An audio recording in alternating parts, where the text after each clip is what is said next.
বিশেষভাবে এই মহিলাটাকে আপনাদেরকে দেখায় রাখলাম, এই যে স্নেহা বিউটি কেয়ার, ওদের ডিসকাউন্ট অফার চলছিল কার্সেলের উপরে। এই যে এই মহিলাটাকে দেখে রাখেন, এই মহিলাটা হচ্ছে নিজে হচ্ছে এই যে Nahar plaza, Hatirpul, Dhaka. Mobile number এটা, মোবাইল নাম্বারে উনি কখনোই মোবাইল ধরেন, আর আমারটা তো আরও ধরতেছে না। এই হলো স্নেহা বিউটি কেয়ারের ডিটেলস। তো উনি নিজে যে দেখেন আমি কি পরিমাণ মেসেজ করছি তাকে, কি পরিমাণ মেসেজ করছি। তো সে হচ্ছে সিন করে, মেসেজ হচ্ছে সিন করে, কিন্তু সে মেসেজ কোনোভাবে অ্যান্সার করে না। এই যে তার সাথে আমার যত কথা হয়েছে সব কিছু আমি রেখে দিছি। তো মহিলাটাকে আবার দেখায় রাখি, আপনারা যদি কেউ মহিলাটাকে চেনেন তাহলে মেনশন করেন, আর এইটার যেন আইনি কোনো ব্যবস্থা নেওয়া হয়। দেখেন আপনারা কেউ চেনেন কি না। আমি একটা নকল পেজ থেকে এই কার্সেল হেয়ার মাস্কটা পারচেস করে ধরা খাইছি এবং এটা নিয়ে লাইভ করেছি। ভাবলাম আপনাদের সাথে এটা ভিডিও করে শেয়ার করি, যেন আপনারাও সচেতন হতে পারেন আর আমার মতন আপনাদের চুলও যেন নষ্ট না হয়। যেই সব পেজে কসমেটিক্স বিক্রি করে, বিশেষ করে হেয়ারের, বিশেষ করে ফেসের, যত ধরনের কসমেটিক্স প্রোডাক্ট বিক্রি করে, নাহার প্লাজার অ্যাড্রেস দিয়ে ধরে নেবেন সেই পেজটা ফেক ফেক ফেক। নাহার প্লাজার নাম, অ্যাড্রেস এগুলো ইউজ করে বিভিন্ন ডিসঅনেস্ট মানুষ পেজ খুলে খুলে এইরকম প্রোডাক্টগুলো, নকল প্রোডাক্টগুলো বিক্রি করতেছে, আর আমাদের মতন মানুষ এগুলো কিনতেছে এবং প্রতারিত হচ্ছে এবং ক্ষতিগ্রস্তও হচ্ছে। স্নেহা বিউটি কেয়ার নামের যে পেজটা আছে, তারা হচ্ছে এই হেয়ার মাস্কটা নকল বিক্রি করতেছে, যাদের কাছ থেকে আমি অর্ডার করেছি, নিয়েছি এবং লাইভেও দেখিয়েছি। এখন আপনাদের সাথে ভিডিও শেয়ার করলাম এবং আমি নিজে নাহার প্লাজাতে গিয়েছি। এই ধরনের কোনো পেজ বা দোকান বা কোনো ধরনের কসমেটিক্সের দোকান নাহার প্লাজাতে নাই। স্নেহা বিউটি কেয়ার নামের যে পেজটা আছে, সেই পেজে আমি অনেকবার তাদের সাথে যোগাযোগের চেষ্টা করেছি, তারা কোনোভাবে যোগাযোগ করতেছে না। আমার মেসেজগুলো সিন করতেছে কিন্তু কোনো অ্যান্সার করতেছে না। ভোক্তা অধিদপ্তরে আমি স্নেহা বিউটি কেয়ারের পেজটার জন্য কমপ্লেন করেছি, কিন্তু দুর্ভাগ্যবশত বলেন কিছু করার নাই, যেহেতু এই পেজটার কোনো অ্যাড্রেস নাই। তারা শুধু নাহার প্লাজা দিয়ে এই পেজটা খুলে রেখেছে। আমি তাদেরকে কোনো অ্যাড্রেস দিতে পারিনি বলে ভোক্তা অধিদপ্তর গিয়ে কিছু করতে পারে নাই, বা তারা কোনো ধরনের চিঠি পাঠাতে পারে নাই। আপনারাই বলেন, আমাদের চারপাশে এত হাজার হাজার লক্ষ লক্ষ নকল পেজ, আর ওই পেজগুলো এইরকম নকল নকল প্রোডাক্ট বিক্রি করতেছে, অফারে দিচ্ছে। এই পেজগুলোর সাথে আসলে কি করা উচিত, আর এই পেজগুলো যারা চালাচ্ছে পেজ ওনারদের সাথে আসলে কি করা উচিত? আমার আইডিতে সে কোনো অ্যান্সার দিচ্ছে না। আমি অন্য আরেকটা আইডি থেকে তাকে মেসেজ করেছি, সে কুত্তা পাগল হয়ে গেছে তার প্রোডাক্ট নেওয়ার জন্য। আমি তাকে বারবার বলেছি যে আপনার শোরুম অ্যাড্রেস দেন, আমি শোরুমে যাব। তিনি বললো অনলাইন থেকেই নেন, অনলাইন থেকেই নেন, অনলাইন থেকে নিলে অনেক ভালো হবে, ইনশাল্লাহ অনেক ভালো হবে, নিয়েই দেখেন অনেক ভালো হবে। সে নাকি নিজে এই দোকানটাতে বসে না, তার হাজব্যান্ড বসে। সে দোকানের অ্যাড্রেস ঠিক মতন বলতে পারতেছে না, সে কোনো কিছুই বলতে পারতেছে না, শুধু বলতেছে নাহার প্লাজাতে তাদের শোরুম আছে। আমি তাদের পেজটা আপনাদের সাথে শেয়ার করে রাখলাম। প্লিজ এই পেজটা চিনে রাখুন, দেখে রাখুন এবং সতর্ক হন। তাদের সাথে আমার কথা হয়েছে, তারা শুধু আমাকে মেসেজ, মানে আমার মেসেজটা তারা সিন করে, কিন্তু তারা আমার সাথে কোনো ধরনের মেসেজে কনভারসেশন করতেছে না। আমি যখন কমপ্লেনটা জানালাম তখন সে আমাকে বলল পিক দেন। আমি গোসল করতে গিয়ে কি তাকে পিক দিব? মানুষ হেয়ার মাস্ক ইউজ করেছি, সে আমার কাছ থেকে পিক চায়। দেখেন কি স্টুপিড একটা মানুষ। উনি হচ্ছেন একজন মহিলা, উনি আমাকে বলতেছে যে পিক দেন। আমি এই হেয়ার মাস্কটা ইউজ করার পর আমার হেয়ারের এত বেশি প্রবলেম হয়েছিল যে লাস্টে আমাকে আমার হেয়ার কাট করতে হয়, মানে একটা পর্যায় পর্যন্ত আমার হেয়ার কাট করতে হয়, আমার হেয়ারটা ভেঙে ভেঙে পড়তেছিল। হেয়ার মাস্কটা হচ্ছে নকল, আর নকল প্রোডাক্ট ইউজ করলে হেয়ারের সমস্যা হবে, এটাই স্বাভাবিক। তো উনি আমাকে বলতেছে পিক দেন, আর আমি যতগুলো মেসেজ ওনাকে করতেছিলাম উনি শুধু মেসেজগুলো সিন করতেছিল, কিন্তু উনি কোনো ধরনের অ্যান্সার করতেছে না। এইরকম ভালো ভালো ব্র্যান্ড দেখেন, কর্সল কিন্তু অনেক ভালো একটা ব্র্যান্ড, কিন্তু এই যে নকল, এটা হচ্ছে উপর দিয়ে একটা কাগজের মতন দেওয়া, এটা হচ্ছে নকল, আর অরিজিনালটা হচ্ছে এই যে কৌটাটা, এটার সাথেই হচ্ছে লেখাটা অ্যাডজাস্ট করা থাকবে, আর নকলটা হচ্ছে এরকম কাগজ দেওয়া থাকবে। আর ভেতরের অবস্থাটা তো খুবই খারাপ অবস্থা হলো, ভেতরের অবস্থা ফাঁপা, বাতাস দেওয়া ছিল। আমি একবারই ইউজ করেছি, তারপর সাথে সাথে তাকে আমি ইনফর্ম করেছি, ইনফর্ম করার পর সে সাথে সাথে বলতেছে পিক দেন। হ্যাঁ, একটা মানুষ গোসল করবে, গোসলের পিক ওনাকে দিবে। কতটা স্টুপিড হলে এই ধরনের কথা বলা যেতে পারে? সানফ্লাওয়ারের সাথে ভ্যানিলা এসেন্সের একটা স্মেল দিয়ে উনি জাস্ট এই নকল প্রোডাক্টটা সেল করলো। আমি ওনাকে বারবার জিজ্ঞেস করেছি যে এই প্রোডাক্টটা আপনি অফারে কিভাবে দিচ্ছেন, যেটা একটার প্রাইস দিয়ে এই টাকা দুইটা কিভাবে দিচ্ছেন? মেবি 1100 অথবা 900 টাকা তাদের একটা প্যাকেজ চলতেছিল, আমার মনে নাই। তো তারা বললো যে আমরা যেখান থেকে কিনি ওখান থেকে কমে কিনতে পারি, এর জন্য আমরা এই অফারটা দিচ্ছি। ইনশাল্লাহ ব্যবহার করে দেখেন, অনেক ভালো হবে। রমজান মাসে রোজা রেখে এই শরীর খারাপ অবস্থা নিয়ে আমি নাহার প্লাজাতে গিয়ে মানে কি পরিমাণ যে ঘুরছি এই দোকানের অ্যাড্রেসটা বের করার জন্য। মানে নাহার প্লাজায় যতজন যারা ছিল, দোকানদাররা যারা ছিল, তারা প্রত্যেকেই বললো আপু অনলাইন থেকে আসছেন, মানে অনলাইনের ব্যবসায়ী, মানে কাউকে ধরতে আসছেন বা নকল প্রোডাক্টের কিছু করতে আসছেন, তাহলে আপনারা কিভাবে জানেন? বলে আপু এটা আমাদের প্রত্যেক দিনের হিসাব। নাহার প্লাজার অ্যাড্রেস ইউজ করে অনলাইনে যারা ব্যবসা করে তারা প্রত্যেকে নাহার প্লাজার অ্যাড্রেসটা দেয়। কিচ্ছু করার নাই, আপনি এই দোকান জীবনে কোনদিন খুঁজে পাবেন না। এখন যেটা গেছে ওটা গেছে, আর কিছু করার নাই। তারপর আমি আমার আরেকটা নাম্বার দিয়ে তাদের পেজটাতে ঢুকি, তারপর মেসেজ করি যে আপনাদের দোকানের অ্যাড্রেস বলেন, আমি এসে কিনতে চাই, অনলাইন থেকে কিনতে চাই না। তো তারপর থেকে তো তারা মেসেজ করেই যাচ্ছে, আপু আমি দোকানে বসি না, আমার হাজবেন্ড দোকানে বসে, তাহলে আপনার দোকানের অ্যাড্রেস বলেন। উনি বললো যে 10 নম্বর দোকান। 10 নম্বর দোকান নাহার প্লাজার কোথাও নাই, হয় 210 নয় 310। তো আমি তাকে বারবার জিজ্ঞেস করলাম যে কত 10? তো উনি বললো 10, শুধু 10। প্লাজায় যারা ছিল তারা প্রত্যেকে বলছে আপু এই দোকানে জীবনে কোনদিন এখানে ছিল না, হবে না। আর অলরেডি নাহার প্লাজায় যারা আমরা আছি, আমরা অলরেডি অনেকেই দোকান ছেড়ে দিছি। এই মার্কেটটা অনেকটা ভূতের মার্কেট হয়ে গেছে। এই সুযোগটা অনেক ব্যবসায়ীরা নিয়ে নাহার প্লাজা নামে পেজ খুলে এইরকম নকল প্রসাধনী বিক্রি করতেছে। এটা তো শুধু হেয়ারের, এরকম ফর্সাকারি ক্রিম, এরকম স্কিন প্রোডাক্ট, হেয়ার প্রোডাক্ট, আরও কত প্রোডাক্ট যে তারা এই নাহার প্লাজার নামে পেজ খুলে যে বিক্রি করতেছে, তার আসলে এটা কোনো ভাষা নাই আমার। এই যে উনি হাতে যেটা ধরে আছে দেখেন, স্নেহা বিউটি কেয়ার, এই মহিলা হাতে যেটা ধরে আছে এটা কিন্তু অরিজিনাল। উনি ভিডিওটা অরিজিনাল করে, আর কেউ যদি এটা অর্ডার করে তখন উনি এই যে নকলটা পাঠায় দেয়।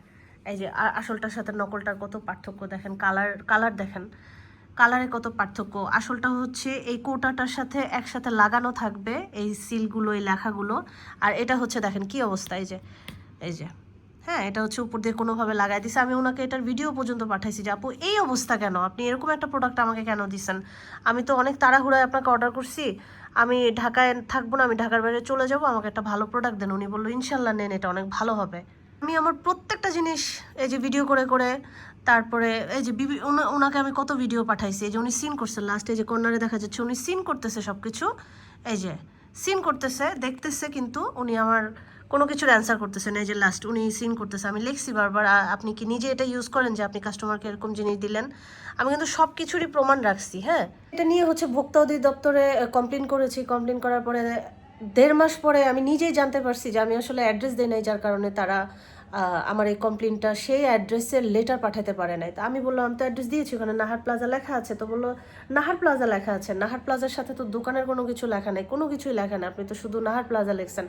1.5 মাস পরে আমি এটা জানতে পারছি যে নাহার প্লাজার নাম বিক্রি করে এত কিছু করা হয়। তো আমি আসলে ডিসেম্বরের শেষের দিকে প্রোডাক্টটা নিছি, জানুয়ারি পুরাটা চলছে, এই কমপ্লেনটা অ্যাকসেপ্ট হয়েছে, এগুলো নিয়ে আমি ফেব্রুয়ারির শুরুর দিকে আবার ভোক্তা অধিদপ্তরে কমপ্লেন মানে করি, জানার জন্য ফোন দিই। তারা বলে যে আপনার কমপ্লেনটা নেওয়া হয়েছে, কিন্তু আপনি অ্যাড্রেস দেন নাই, এই কারণে হচ্ছে আমরা লেটারটা পাঠাতে পারি না। আমি এতদিন পরে জানলাম। তারপরে আমি নিজে নাহার প্লাজায় রোজা রেখে কষ্ট করে সারাদিন রোজা রাখার পরে বুঝেন কেমন লাগে।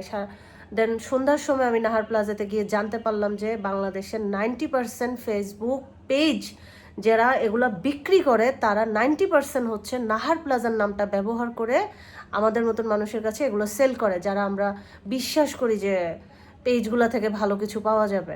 এখন অনেকে আমার এই ভিডিও দেখে বলতে পারেন আপনি কেন কিনছেন ভাই?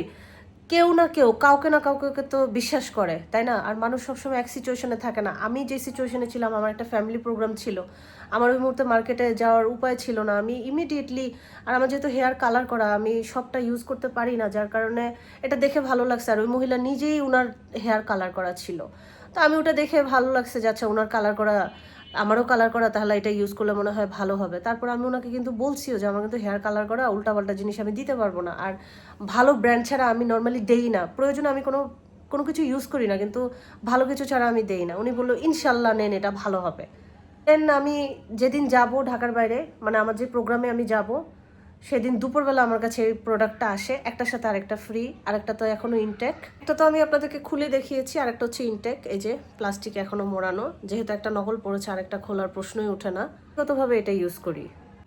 আমার যেহেতু হেয়ারে কালার করা, তো ট্রেসিমিটা আমাকে মোটামুটি স্যুট করে। তো আমি এটা ইউজ করি, কিন্তু আমি যখন অর্ডার করেছিলাম তখন এটা আমি মার্কেটে পাচ্ছিলাম না, যার জন্য আমি এই পেজটা আমার সামনে আসে তখন আমি ওটা অর্ডার করি। যে একটার সাথে একটা ফ্রি আসবে, আসলে একটার সাথে একটা ফ্রি দেখে যে আমি জিনিসটা নিছি ব্যাপারটা তা না। আমি আমার প্রোডাক্টটা মার্কেটে পাচ্ছিলাম না, তাড়াহুড়ায় এই পেজটা আমার সামনে আসে। তো ওদের এটা দেখে ভালো লেগেছিল, কথা বলে মনে হয়েছিল যে না অ্যাটলিস্ট সবাই বাটপার না, চোর না, ঠিক আছে এটা নেওয়া যাবে। কিন্তু আবারও প্রমাণ হয়ে গেল যে হ্যাঁ এগুলো আসলে অনলাইনের, এগুলো বাটপার, চোর, এগুলো মানুষকে সারাদিন ঠকানোর জন্যই পেজ খুলে বসে থাকে। তো রমজান মাস আসলে কাউকে মন থেকে বদদোয়া দেওয়া লাগে না, এমনি মনে হয় হয়ে যাবে, যেটা হওয়ার আসলে হয়ে যাবে। তো আল্লাহর কাছেও বলা আছে, সাথে আপনাদের সাথেও শেয়ার করলাম। প্লিজ এই ভিডিওটা যারা দেখবেন তারা এই পেজটাকে অবশ্যই মাথায় রাখবেন, চিনে রাখবেন। এবং দেখেন আপনার অ্যাড্রেসটা দেখেন, নাহার প্লাজা, হাতিরপুল, ঢাকা। এই মোবাইল নাম্বারটা, তারা এখন আমার ফোন ধরতেছে না, তো তারা কোনো যোগাযোগই করতেছে না। এই প্রোডাক্টটা আমি নিয়ে ঠকেছি, আপনারা একটু দেখে রাখেন। বিশেষভাবে এই মহিলাটাকে আপনারা দেখে রাখেন। এই মহিলাটাকে আমি জানি না আপনাদের পরিচিত কিনা, বা আমার এই ভিডিওর সাথে কেউ কানেক্ট করে তাকে চিনতে পারবেন কিনা, দেখে রাখেন। মানে এর যেন একটা ন্যায্য বিচার হয়। আমি মানে কি পরিমাণ যে এর বিচার চাই।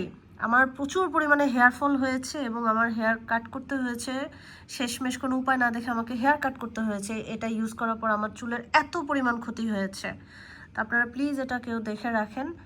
আর দেখতেই পাচ্ছেন আমি তো সব শেয়ার করলাম, মানে হাজার হাজার, মানে আমি যে কি পরিমাণ মেসেজ করছি কিন্তু তারা আমার কোনো রিপ্লাই দিচ্ছে না, কোনো কিছু করছে না। এই যে অরিজিনাল প্রোডাক্ট পাবেন, 100% অরিজিনাল প্রোডাক্ট পাবেন। 1 পিস 650 টাকা, 2 পিস 1150 টাকা। মানে মানে কি পরিমাণ তাদের মার্কেটিং, চেক করে নেবেন, এই করবেন সেই করবেন। আমি এখানে দিয়েও দিয়েছি, ওনারা লিখেছে ডেলিভারি চার্জ ফ্রি। দেন আমি লিখেছি আপু সানডে মর্নিংয়ে কি দেওয়া যাবে, বিকজ আমি থাকবো না। আসলে আমি ফ্যামিলি প্রোগ্রামের জন্য আমি চলে গিয়েছিলাম ঢাকার বাইরে। তো 17ই সেপ্টেম্বরে ওনার সাথে আমার কথা হয়েছে। তো তারপর উনি যেদিন আমাকে প্রোডাক্টটা দেয় হাতে, সেদিন হচ্ছে ডেটটা এক্স্যাক্টলি আসলে আমার মনে নাই।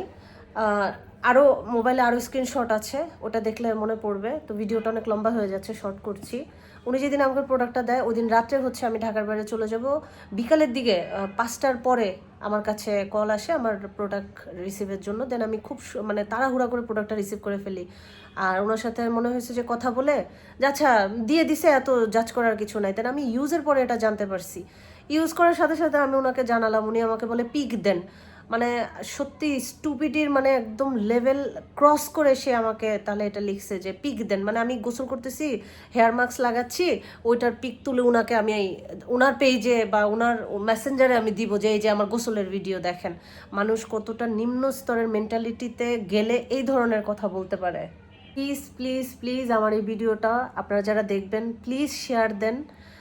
আর এই যে নকল প্রোডাক্টটা, এটা নিয়ে যদি কোনো ব্যবস্থা নেওয়া যায় তাহলে ব্যবস্থা নেন।